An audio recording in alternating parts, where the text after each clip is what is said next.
About two-thirds of the way through this new book, you tackle, brave you, one of the great mysteries that's preoccupied historians and indeed novelists, which is what on earth happened to Elizabeth's two sons by Edward IV, the young princes, who it is suggested were murdered in the Tower. That's enough, but who actually murdered them? Now, what did you think about all of this? How did you begin to approach, how did you put yourself in Elizabeth's shoes and think your way through that? I started actually feeling, which is, an interesting place for a novelist to start. I have a son of my own. The thought of these little boys being taken from their mother, put into the custody of their uncle in the Tower of London, and the way the historical record tells it, it's incredibly poignant. First of all, they're seen playing on the green outside. There's someone sees them playing archery and makes a note of it, so we know they're shooting at the butts on the green. Then they're seen at the windows. Then they're not seen anymore.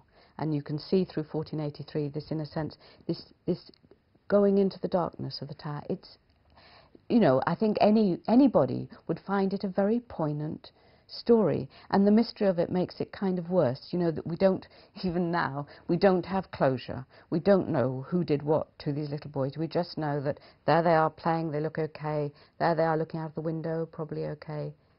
Then they're gone. You just don't know. That's awful. It's really awful. And as a historian, it drives you mad because, my entire motivation is I want to know.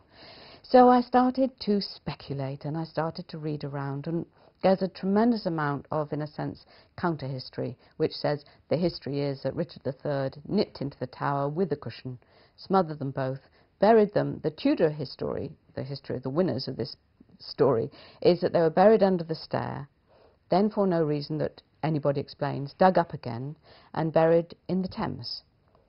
Nobody says who did this, nobody finds anyone who's done it, nobody knows anything about the murder. It's an absolute dead end.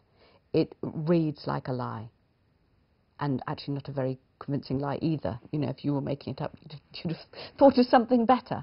At least something that gave you a couple of bodies at the end of it, for crying out loud. This is the medieval period. You can get bodies, it's not difficult. So, that it doesn't add up. That bit doesn't add up.